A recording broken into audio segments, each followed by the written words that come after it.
காரைக்குடி மாமன்ற கூட்டத்தில் 11வது வார்டு உறுப்பினர் இங்க கண்டிப்பா த்ரிஷா போட்டோ மாட்டியே ஆகணும் அப்படின்னு விவாதம் பண்ணக்கூடிய காட்சிகள் தான் இன்னைக்கு சமூக வலைதளங்கள்ல வைரலா இருக்கு.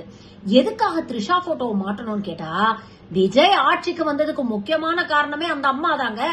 அப்புறம் அந்த அம்மா போட்டோவை மாட்டலனா எப்படி அப்படின்னு தொண்டை தண்ணி வத்த ஆர்கியூ பண்றாருங்க. பாருங்க.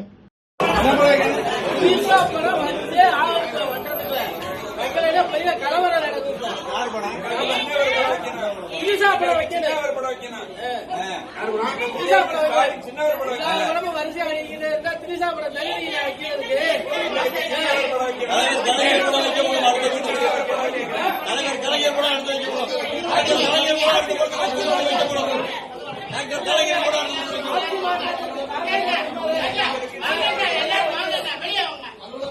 ஆமா